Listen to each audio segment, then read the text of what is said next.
സ്വാഗതം. അങ്ങനത്തെ പിങ്കിക്ക് ഒരു മുട്ടം പണിയാണ് നമ്മുടെ നന്ദ കൊടുത്തത്.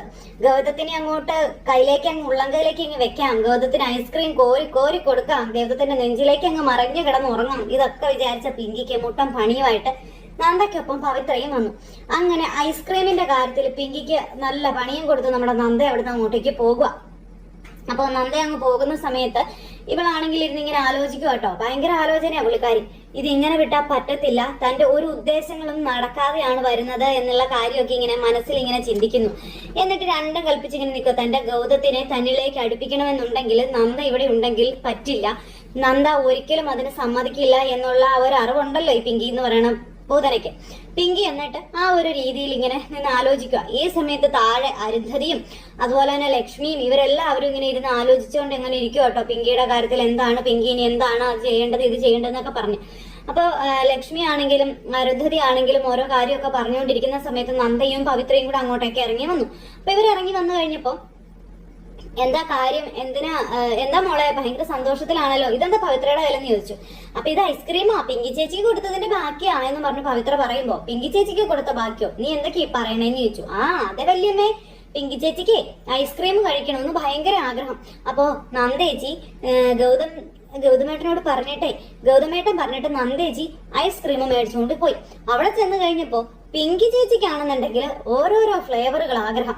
നന്ദേച്ചി എന്നെയും കൂട്ടിക്കൊണ്ട് പോയി ഒരു കെട്ട് ഐസ്ക്രീം തന്നെ മേടിച്ചുകൊണ്ട് വന്നായിരുന്നു. അങ്ങനെ മേടിച്ചുകൊണ്ട് വന്ന് കയ്യിലേക്ക് കൊടുത്തു. അപ്പോ പിങ്കി ചേച്ചിക്ക് ഇഷ്ടമല്ലാത്ത ഫ്ലേവറുകൾ എനിക്കും തന്നു. ഇതെന്നും പറഞ്ഞു നമ്മുടെ പവിത്ര ഇങ്ങനെ പറയാം. അപ്പൊ പവിത്ര ഇത് പറഞ്ഞു കഴിഞ്ഞപ്പോഴത്തേക്കും അതെന്താ പിങ്കി അങ്ങനെ പെട്ടെന്ന് മാറ്റി പറഞ്ഞെന്ന് ചോദിച്ചു. അന്നേരം നന്ദ പറഞ്ഞു, ഓരോരോ ആഗ്രഹങ്ങളല്ലേ വല്യമ്മേ, അപ്പൊ പിന്നെ നമ്മളല്ലേ ആഗ്രഹങ്ങൾ സാധിച്ചു കൊടുക്കേണ്ടത്, ആ ആഗ്രഹം ഞാൻ അങ്ങ് സാധിച്ചു കൊടുത്തു, എത്രയേ ഉള്ളൂ എന്നും പറഞ്ഞു. അങ്ങനെ അക്കാര്യം ഇവര് പറഞ്ഞുകൊണ്ട് അങ്ങനെ ഇരിക്കുക. അപ്പൊ ഇവർ ഈ കാര്യമെല്ലാം പറഞ്ഞ് ഇങ്ങനെ ഇരിക്കുന്നു. ഇത് കഴിഞ്ഞ് എന്നാലും പിങ്കിയുടെ ആ ഒരു മാറ്റത്തിലോ അല്ലെങ്കിൽ പിങ്കിയുടെ ഒരു രീതികളിലും കാര്യങ്ങളിലും ഒക്കെ ഇങ്ങനെ ഒരു സെക്കൻഡ് നേരത്തേക്ക് നമ്മുടെ ലക്ഷ്മിക്ക് എന്തൊക്കെയോ ഒരു സ്പെല്ലിംഗ് മിസ്റ്റേക്കുകളും കാര്യങ്ങളും ഇങ്ങനെ തോന്നി. അത് കഴിഞ്ഞ് പിന്നെ എന്തായാലും പിങ്കി എന്ത് ആഗ്രഹം പറഞ്ഞാലും അത് നടത്തി കൊടുക്കും ഞാനെന്നും, അതിന് യാതൊരുവിധ സങ്കടങ്ങളോ ബുദ്ധിമുട്ടുകളോ ഞാൻ പിങ്കിയുടെ മുന്നിൽ കാണിക്കില്ല എന്ന് നമ്മുടെ നന്ദ ഇങ്ങനെ പറയാം. അപ്പൊ അങ്ങനെ തന്നെ വേണം നന്ദമോളെ, അതാ നമ്മൾ ചെയ്യേണ്ടത്, അതാണ് അതിന്റെ ശരിയെന്നും പറഞ്ഞുകൊണ്ട് അരുന്ധതി പറയണം. അങ്ങനെ ഇവര് സംസാരിച്ചുകൊണ്ടിരിക്കുമ്പോ വീണ്ടും പിങ്കിതേ തന്റെ ഗൗതത്തിനെ തനിക്ക് വേണമെന്നും പറഞ്ഞ് കണ്ണാടിയുടെ മുന്നിൽ പോയിരുന്ന് ഇങ്ങനെ കുണുങ്ങി കളിക്കുകയാണ്. എന്നിട്ട് എന്തൊക്കെയോ മനസ്സിൽ 100 കൂട്ടം പ്ലാനും കാര്യങ്ങളൊക്കെ ഉണ്ടല്ലോ. പാർട്ടി ആയതുകൊണ്ട് രീതിയിൽ തന്നെ ചിന്തിക്കുള്ളൂ. എന്നിട്ട് പിന്നെ പണ്ട് ആ രാമേശ്വരത്ത് ഒരു ഇച്ചിരി 2-3 ദിവസം അവര് തമ്മിൽ നടന്ന കാര്യങ്ങളെ പറ്റി വീണ്ടും ഇരുന്ന് ആലോചിക്കുക. ആ ഒരു 3-4 കാര്യമല്ലാതെ വേറൊന്നും പിങ്കിക്ക് ആലോചിക്കാനില്ല. പിങ്കി ഇങ്ങനെ ഇരുന്ന് ആലോചിക്കണം, അന്ന് എന്റെ മാത്രമായിരുന്ന ഗൗതത്തിനെ ഞാൻ വിട്ടു കൊടുക്കില്ലെന്നും പറഞ്ഞു. അങ്ങനെ പിങ്കി അവിടെ ഇരുന്ന് ആലോചിച്ചുകൊണ്ടിരിക്കുന്ന സമയത്ത് ഇവിടെ പുതിയൊരു മുതൽ വന്ന് ചാടിയിരിക്കാം. അപ്പൊ വീട്ടിലേക്ക് ഇടിച്ചു കയറിയ ഒരു സാധനം വരുന്നു. ആ സാധനത്തിനെ കണ്ടു കഴിഞ്ഞപ്പോഴത്തേക്ക് ഇവരെല്ലാരും ഇങ്ങനെ നോക്കുക കേട്ടോ. അപ്പോ ഹലോ എന്ന് പറഞ്ഞുകൊണ്ട് ഇങ്ങനെ വന്നു കഴിഞ്ഞപ്പോ ഇവരെല്ലാരും ഇങ്ങനെ നോക്കിക്കൊണ്ട് ഇങ്ങനെ ഇരിക്കുന്നു. ആ സമയത്ത് നന്ദ വീണ്ടും പിങ്കിയുടെ അടുത്തേക്ക് ചെന്നു. അപ്പൊ പിങ്കിയുടെ അടുത്തേക്ക് ചെന്നപ്പോ ഇവർ തമ്മിൽ സംസാരിച്ചോണ്ടിരിക്കുക. അപ്പൊ ഈ പുള്ളിക്കാരി കയറി വന്നു കഴിഞ്ഞപ്പോ അരുന്ധതിയും ലക്ഷ്മിയും ഒക്കെ ഇവരെ കണ്ടു. ഇവര് ആരാണെന്നല്ല ഒരു ഇതായിട്ട് കിട്ടിയില്ല. അപ്പൊ ഇവരിങ്ങനെ ചോദിക്കായി വന്ന പുള്ളിക്കാരിയോട്. അപ്പൊ പിങ്കി ഇല്ലേ, ഞാൻ പിങ്കി കാണാൻ വേണ്ടി വന്നതാണെന്നും പറഞ്ഞുകൊണ്ട് അങ്ങനെ. എന്നിട്ട് എന്റെ പേര് ഗിരിജ, ഇതാണെന്നൊക്കെ പറഞ്ഞു. വലിയ അതിനെ കണ്ടാൽ തന്നെ അറിയാം അത് ഒരു കെട്ട സാധനമാണെന്നുള്ളത്. വന്ന് കയറി നിന്ന് ഇവരോട് വലിയ ഭരണ രീതിയിലൊക്കെ ഇങ്ങനെ വർത്താനം പറയാം. അപ്പൊ നമ്മുടെ നന്ദ അങ്ങോട്ടേക്ക് വന്നു. നന്ദ വന്നപ്പോഴേ ഈ പുള്ളിക്കാരിയെ കണ്ടു. ഈ പുള്ളിക്കാരെ കണ്ടിങ്ങനെ നോക്കുവാണ്. അപ്പൊ പിങ്കിയെ വിളിച്ചുകൊണ്ട് വരാൻ പറഞ്ഞതനുസരിച്ച് നമ്മുടെ നന്ദ നേരെ പിങ്കിയുടെ അടുത്തേക്ക് ചെല്ലുന്നു. പിങ്കിയുടെ അരികിലേക്ക് ചെന്ന് കഴിഞ്ഞപ്പോ പിങ്കിയോട് ഇങ്ങനെ നിന്നെ കാണാനായിട്ട് ഒരാൾ താഴെ വന്നിട്ടുണ്ടെന്നുള്ള കാര്യം പറഞ്ഞു. എന്നെ കാണാൻ ആരാ അങ്ങനെ വന്നേ എന്നാ പിങ്കി ചോദിച്ചു. എനിക്കറിയില്ല, നിന്നെ കാണണമെന്ന് പറഞ്ഞെന്ന് പറഞ്ഞു. ഓ ആയിക്കോട്ടെ എന്ന് പറഞ്ഞുകൊണ്ട് പിങ്കി എന്നിട്ട് ഇറങ്ങിപ്പോവാ. ഞാനൊന്നും അറിഞ്ഞില്ലേ രാമനാരായണ കേട്ടോ. ആ ഒരു മട്ടിലും മാതിരിയിലാണ് പുള്ളിക്കാരി ഇറങ്ങിപ്പോണത്. അങ്ങനെ ഇറങ്ങി ചെന്നിട്ട് ഈ പുള്ളിക്കാരിയെ കണ്ടപ്പോഴത്തേക്കും ആന്റി എന്ന് പറഞ്ഞുകൊണ്ട് ഓടി ചെന്ന് അങ്ങോട്ട് ആന്റിയെ കെട്ടിപ്പിടിക്കുന്നു. പിങ്കി മോളെ എന്ന് വിളിച്ചുകൊണ്ട് വന്ന ആളും കയറി കെട്ടിപ്പിടിക്കുന്നു. ആന്റി എന്താ ഒരു മുന്നറിയിപ്പും ഇല്ലാതെ പെട്ടെന്ന് അയ്യോ ആന്റി ഇങ്ങനെ വരുമെന്ന് ഞാൻ ഒരിക്കലും പ്രതീക്ഷിച്ചില്ല എന്ന് പറയുമ്പോൾ എന്റെ പിങ്കിമോൾ ഇങ്ങനെ ഒരു അവസ്ഥയിൽ ഇവിടെ ഇരിക്കുകയാണെന്ന് അറിയുമ്പോൾ ഈ ഗിരിജാന്റി വരണ്ടേ, ഞാൻ വന്നില്ലെങ്കിൽ പിന്നെ ആരാ വരുന്നത്? അല്ല ആന്റിയോട് ഇതൊക്കെ ആര് പറഞ്ഞു എന്ന് പിങ്കി ചോദിച്ചു. നീ എന്നോട് പറഞ്ഞില്ലെങ്കിലും പറയേണ്ട ആളൊക്കെ എന്നോട് പറഞ്ഞു. എന്തായാലും എനിക്ക് സന്തോഷമായി. കെട്ടുപോയ നിന്റെ ജീവിതത്തില് ഇങ്ങനെ ഒരു പ്രതീക്ഷയ്ക്ക് നീയായിട്ട് തന്നെ ഒരു വഴി ഒരുക്കിയല്ലേ മോളെ. എനിക്കത് ഒരുപാട് സന്തോഷമായി എന്നും പറഞ്ഞുകൊണ്ട് ഇങ്ങനെ എന്നിട്ട് പറയുക. എന്നിട്ട് പിന്നെ ഇത് വലുമായി ഇത് ആരാണെന്ന് അറിയോ, ഇത് ഗിരിജാൻറ്റി, അങ്ങനെ ബന്ധങ്ങളും കാര്യങ്ങളും എല്ലാം പറഞ്ഞു. അപ്പൊ ഞാൻ ഏതായാലും കുറച്ച് ദിവസം പിങ്കിമോൾക്കൊപ്പം ഇവിടെ താമസിക്കാൻ വേണ്ടി വന്നതാണെന്ന് പറയുമ്പോൾ എനിക്ക് സന്തോഷമായി. അയ്യോ ആന്റി വരുമെന്ന് ഞാൻ ഒരിക്കലും പ്രതീക്ഷിച്ചില്ലെന്ന് പറഞ്ഞുകൊണ്ട് പിടിച്ചു വലിച്ച് മുറിയിലേക്ക് കൊണ്ടുപോവുക. അപ്പൊ ഈ രണ്ടെണ്ണങ്ങളും കൂടെ പോണമെന്ന് നോക്കി ഇവരെല്ലാരും കൂടെ ഇങ്ങനെ എന്താ പറയുക ഒന്നും പ്രതികരിക്കാൻ കഴിയാതെ ഇരിക്കുവാണ്. വന്നിരിക്കുന്നത് ആറ്റം ബോംബാണെന്നുള്ള കാര്യം ഇവർക്ക് ഈ നിമിഷം വരെ അറിയില്ല. എന്തായാലും മുറിയിലേക്ക് ചെന്ന് കഴിഞ്ഞപ്പോ നമ്മുടെ നന്ദ ഇങ്ങനെ അവിടെ നിൽക്കുകയല്ലേ. അപ്പൊ നന്ദയെ കണ്ടു കഴിഞ്ഞപ്പോ പറയാം, നന്ദ ഇനി നീ എന്റെ കാര്യങ്ങൾ നോക്കാൻ വേണ്ടിയിട്ട് ലീവും കാര്യങ്ങളൊന്നും എടുക്കണ്ട കേട്ടോ. അതിനുവേണ്ടി നീ നിന്റെ ജോലിക്ക് ഒരു ബുദ്ധിമുട്ടുണ്ടാക്കണ്ട. എന്റെ കാര്യങ്ങളൊക്കെ ഇനി ആന്റി നോക്കിക്കോളും. അതുകൊണ്ട് നീ ടെൻഷൻ അടിക്കണ്ട, നീ ജോലിക്ക് പൊയ്ക്കോളാൻ പറഞ്ഞു. അത് കേട്ടപ്പോ നമ്മുടെ നന്ദ പറഞ്ഞു, അതെ പിങ്കി, ഞാനിതൊരു ജോലിയായിട്ടല്ല എടുത്തത്. എന്റെ കുഞ്ഞ്, എന്റെയും ഗൗതം സാറിന്റെയും കുഞ്ഞാണ് നിന്റെ വയറ്റിൽ കിടക്കുന്നത്. മാന്യമായിട്ടാ നന്ദ പറയുന്നത്. അതുകൊണ്ട് തന്നെ എന്തെല്ലാം ത്യാഗം ചെയ്യേണ്ടി വന്നാലും അമ്മ എന്നുള്ള നിലയിൽ ഞാൻ അത് ചെയ്യും. പിന്നെ നിന്നെ നോക്കാൻ ഇനി ആരൊക്കെ വന്നെന്ന് പറഞ്ഞാലും ഞാൻ ചെയ്യേണ്ട കാര്യങ്ങൾ ഞാൻ ചെയ്യുക തന്നെ ചെയ്യും. അപ്പൊ നന്ദയെ ഒഴിവാക്കാൻ വേണ്ടിയിട്ട് പുതിയ അവതാരത്തെ ഇറക്കുമതി ചെയ്താണ് പിങ്കി. അവളെയും നമ്മുടെ നന്ദ കീറിക്കിട്ട് തന്നെ നോക്കി കൊടുത്തു പിങ്കിക്കിട്ട്. പിങ്കിയുടെ അഴിഞ്ഞാട്ട് ഇവിടെ അനുവദിക്കില്ല എന്ന് മുഖത്ത് നോക്കി പറയാതെ തന്നെ പറഞ്ഞു നമ്മുടെ നന്ദ. അപ്പൊ അങ്ങനെ അത് കേട്ട് നമ്മുടെ നന്ദ ഇങ്ങനെ പറയുന്നത് കേട്ട് കഴിഞ്ഞപ്പോഴത്തേക്കും ഒരു പുച്ഛിച്ച ചിരി പിങ്കിക്ക്. പിങ്കി അന്നേരം പറഞ്ഞു, അയ്യോ ഞാനത് വേറൊരർത്ഥത്തിൽ പറഞ്ഞതൊന്നും അല്ലാട്ടോ നന്ദ, ഇനിയിപ്പോ നിനക്കൊരു ബുദ്ധിമുട്ടുണ്ടാവണ്ടല്ലോ എന്ന് കരുതി പറഞ്ഞാണെന്ന് പറയുന്നത് കേട്ടപ്പോ ഞാൻ പറഞ്ഞില്ലേ ഇത് എനിക്കൊരു ബുദ്ധിമുട്ടല്ലെന്ന്. കാരണം ഇത് എന്റെ കുഞ്ഞാണ്, എന്റെ കുഞ്ഞിന്റെ കാര്യങ്ങൾ ഞാനാണ് നോക്കേണ്ടത്, അത് ഞാൻ നോക്കുക തന്നെ ചെയ്യുമെന്ന്. അപ്പോ അതേ വശീകരിച്ചെടുക്കാം എന്ന് വിചാരിച്ചിരിക്കുന്നിടത്തെല്ലാം നമ്മുടെ നന്ദ അവിടെ എന്താ പറയുന്നത്, സംഹാര താണ്ഡവാടുന്ന നരസിംഹത്തെ പോലെ അങ്ങ് കയറി ചെല്ലുക. പിങ്കിക്ക് ഒന്നും ചെയ്യാൻ പറ്റുന്നില്ല. പക്ഷെ പിങ്കിയുടെ ആ കുടില ബുദ്ധി ഒരു പരിധി കഴിഞ്ഞാൽ നന്ദ പൊളിക്കും, അതൊരു വേറെ സത്യം. ഇതെല്ലാം കഴിഞ്ഞ് ഇവറ്റകളെ രണ്ടും കൂടി ഇങ്ങനെ മുറിയിലേക്ക് കയറിപ്പോയി കഴിഞ്ഞപ്പോ നന്ദയെന്ന് പറയുന്നവളെ എന്തൊരു സ്വഭാവം മോളെന്ന് ചോദിച്ചുകൊണ്ട് ഗിരിജ ഇങ്ങനെ ചോദിക്കാം.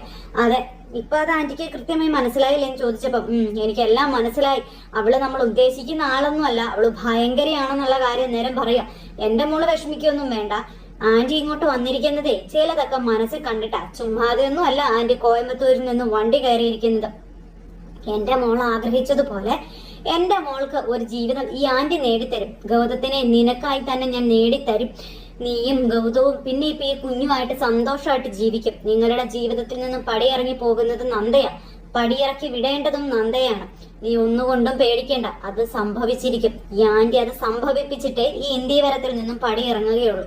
നീ അതോർത്ത് വിഷമിക്കണ്ട എന്നും പറഞ്ഞുകൊണ്ട് ആന്റി പിങ്കിക്ക് ഭയങ്കര സപ്പോർട്ടീവായിട്ട് സംസാരിക്കുന്നു. ഭയങ്കര ഇത്. അത് കഴിഞ്ഞപ്പോഴത്തേക്കും നന്ദ ഇങ്ങനെ പിങ്കിയുടെ കാര്യങ്ങളിൽ ഇടപെടുന്നത് തനിക്ക് ഇഷ്ടമല്ലെന്നും തനിക്കൊരു സമാധാനം തരുന്നില്ലെന്നും തന്റെ അടുത്തേക്ക് നന്ദ വരുന്നത് പോലും തനിക്ക് ഇഷ്ടമല്ലെന്നും തുടങ്ങിയ കാര്യങ്ങളൊക്കെ പിങ്കി ഇങ്ങനെ പറഞ്ഞു വെക്കുമ്പോ മോള് വിഷമിക്കേണ്ട കാര്യമൊന്നുമില്ല. ഇനി അവള് നിനക്ക് ഇറിറ്റേറ്റഡ് ആയിട്ട് ഒരു കാര്യവും ചെയ്യില്ല. ആന്റി അല്ലേ പറയുന്നേ, ഞാൻ ഇവിടെ ഉള്ളിടത്തോളം നിന്നെ ഒന്ന് തൊടാൻ പോലും ഞാൻ അവളെ അനുവദിക്കില്ല. അവളുടെ ആ ഉള്ളിലെ വിങ്ങലും നീറ്റലും എല്ലാം അവൾ അനുഭവിച്ച് അവള് സ്വയം നീറി തീരും. നീ നോക്കിക്കോ, ഞാനല്ലേ ഈ പറയുന്നേ, എന്നെ വിശ്വാസം ഇല്ലേ നിനക്കെന്ന് ചോദിച്ചുകൊണ്ട് ഈ പുള്ളിക്കാരി ഇങ്ങനെ ചോദിക്കുമ്പോ എനിക്ക് ആന്റിയെ നല്ല വിശ്വാസമാണെന്ന് പറഞ്ഞു. ഇനി ഇതെന്ന് പറയുന്നത് എന്റെ ജീവിതത്തിലെ അവസാന കച്ചിത്തുരുമ്പാണ് ആന്റി. എന്റെ ഗൗതത്തിനെ എനിക്ക് തിരിച്ചു കിട്ടാനുള്ള അവസാന കച്ചിത്തുരുമ്പ്. അതുകൂടി നഷ്ടപ്പെട്ടു കഴിഞ്ഞിട്ടുണ്ടെങ്കിൽ എന്റെ ജീവിതം പിന്നെ എന്താകുമെന്ന് എനിക്ക് തന്നെ അറിയില്ലെന്ന് പിങ്കി പറയുന്നത് കേട്ടപ്പം അങ്ങനെ നീ ചിന്തിക്കരുത്. നീ സ്വപ്നം കാണുക, ഗൗതവും കുഞ്ഞും നീയുമായി ജീവിക്കുന്ന ഒരു അവസ്ഥ നീ സ്വപ്നം കാണും. നീ മറ്റൊന്നും ചിന്തിക്കണ്ടെന്നും പറഞ്ഞു കൊടുക്കുക. അങ്ങനെ ഇവറ്റുകൾ രണ്ടും കൂടെ പ്ലാൻ ഒരുക്കിക്കൊണ്ട് ഇങ്ങനെ ഇരിക്കുന്ന സമയത്ത് നമ്മുടെ നന്ദ അപ്പുറം പോയി ഗൗതത്തിനെ വിളിക്കുക. അപ്പൊ ഗൗതത്തിനെ വിളിച്ച് ഇങ്ങനെ അവതാര പിറവി എടുത്തിരിക്കുന്ന കാര്യം പറയുവാണ്. അപ്പൊ അത് കേട്ട് കഴിഞ്ഞപ്പോ അങ്ങനെ ഒരാളുടെ ആവശ്യം ഇപ്പൊ ഇന്ത്യവരത്തിൽ ഇല്ലല്ലോ, അതെന്താ അവള് ആരോടും ഒന്നും പറയാതെ ചെയ്തെന്ന് ചോദിച്ചപ്പോ അതൊന്നും എനിക്കറിയില്ല എന്ന് നന്ദ ഇങ്ങനെ പറഞ്ഞു. എന്നിട്ട് നന്ദയോട് പിങ്കി പറഞ്ഞ കാര്യങ്ങൾ നന്ദ ഗൗതത്തിനോട് പറയാം. ഞാനിനി ഗൗതം സാർ ഞാനിനി പിങ്കിയുടെ കാര്യങ്ങളിൽ ഒന്നും ഇടപെടണ്ടെന്നാ പറഞ്ഞത്, ആന്റി ഉണ്ടെന്നൊക്കെ പറഞ്ഞു. ഇക്കാര്യങ്ങളെല്ലാം പറഞ്ഞുകൊണ്ട് അങ്ങനെ ഇരിക്കുന്ന ഈ സമയത്ത് ഗൗതം ഭയങ്കരമായിട്ട് ഒരു നിരാശയോടെ അല്ലെങ്കിൽ ഒരു സംശയത്തോടു കൂടി ഇങ്ങനെ സംസാരിക്കും കേട്ടോ. ഇതേ സമയത്ത് താഴെ അരുന്ധതിയും ലക്ഷ്മിയും ഒക്കെ ഈ പുള്ളിക്കാരി വന്നതിന്റെ പേരിലുള്ള ഒരു വിദ്വേഷം അല്ലാതെ അതിന്റെ സംശയം ഇവര് തമ്മിൽ പറയാം. ഈ വീട്ടില് പിങ്കിമോളെ നോക്കാൻ നമ്മളെല്ലാവരും ഉണ്ട്, അതിനിടയിൽ പിന്നെന്തിനാ ഇതുപോലെ ഒരാളെ നമ്മുടെ വീട്ടിലേക്ക് പിങ്കിമോളെ വിളിച്ചു വരുത്തിയത് എന്ന് ലക്ഷ്മി ഇങ്ങനെ അരുന്ധതിയോട് ചോദിച്ചു. അപ്പൊ അരുന്ധതി അത് ശരിയാണ് എന്നും പറഞ്ഞുകൊണ്ട് ഇങ്ങനെ താടിക്ക് കയ്യും കൊടുത്തിരുന്ന് ആലോചിക്കുക. എല്ലാം ഒപ്പിച്ച് വെച്ചിട്ട് ഇനി മേപ്പോട്ടം നോക്കി താടിക്ക് കയ്യും കൊടുത്തിരുന്നിട്ട് വല്ല കാര്യമുണ്ടോ? ഒരു കാര്യവുമില്ല. അങ്ങനെ അവിടെ ഇരുന്ന് ഈ പുള്ളിക്കാരി ഇരുന്ന് ആലോചിക്കുക. അപ്പോഴും പിങ്കിയെ കുറ്റം പറയാനായിട്ട് പറ്റാത്തത് കൊണ്ട് പിങ്കിമോള് ചിലപ്പോൾ നമുക്കാർക്കും ഒരു ബുദ്ധിമുട്ട് ഉണ്ടാകണ്ട എന്നുള്ള രീതിയിൽ ചിന്തിച്ചായിരിക്കും ഇങ്ങനെ ഒരു കാര്യം ചെയ്തതെന്ന് അരുന്ധതി പറഞ്ഞു. നമുക്കെല്ലാവർക്കും അതിന് പിങ്കിമോൾ ഒരു ബുദ്ധിമുട്ടാണോ? എല്ലാവരും കാത്തിരിക്കുന്ന നമ്മുടെ കുടുംബത്തിലെ പേരക്കുഞ്ഞല്ലേ പിങ്കിമോളുടെ വയറ്റിൽ കിടക്കുന്ന. അപ്പൊ പിന്നെ നമ്മള് അതൊരു ബാധ്യതയായി കൊണ്ട് നടക്കുമോ എന്നൊക്കെ ചോദിച്ചുകൊണ്ട് ലക്ഷ്മി ഇങ്ങനെ ചോദിച്ചു. അങ്ങനെ ഇവര് ഈ കാര്യങ്ങളെല്ലാം പറഞ്ഞും അതുപോലെ ഇങ്ങനെ ഇരിക്കുന്ന സമയത്ത് നമ്മുടെ നന്ദ അവിടെ വിഷമിച്ച് ഗൗതത്തിനെ വിളിക്കും. ഗൗതത്തെ വിളിച്ചു കഴിഞ്ഞപ്പോ ഗൗതം ആണെന്നുണ്ടെങ്കിൽ നന്ദയെ പറഞ്ഞ് സമാധാനിപ്പിക്കുക കേട്ടോ. വിഷമിക്കേണ്ട, ഞാനങ്ങ് വരട്ടെ ഇതൊക്കെ പറഞ്ഞു. അപ്പൊ ഗൗതത്തിന് മൊത്തത്തിൽ എന്തൊക്കെയോ ഒരു സ്പെല്ലിംഗ് മിസ്റ്റേക്കുകളും കാര്യങ്ങളും അങ്ങനെ തോന്നുന്നുണ്ട്.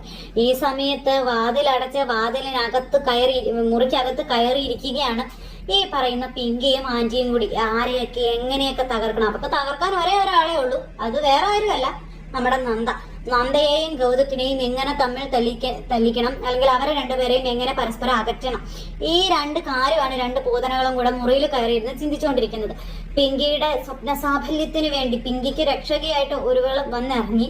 പക്ഷെ എന്ത് വില കൊടുത്തും തന്റെ കുഞ്ഞിനെ തന്റേതാക്കുമെന്നുള്ള വാശിയിൽ തന്നെ നമ്മുടെ നന്ദയ്ക്കറിയാം, കാര്യങ്ങളൊക്കെ നന്ദയ്ക്കറിയാം. പക്ഷെ ചെന്ന് തല വെച്ച് കൊടുത്തു പോയില്ലേ. ഇനിയിപ്പോ അതിന്റെ പേരിൽ ഒന്നും പ്രതികരിക്കാനോ പറയാനോ ഒന്നും നന്ദയെ സംബന്ധിച്ചിടത്തോളം നടക്കില്ല.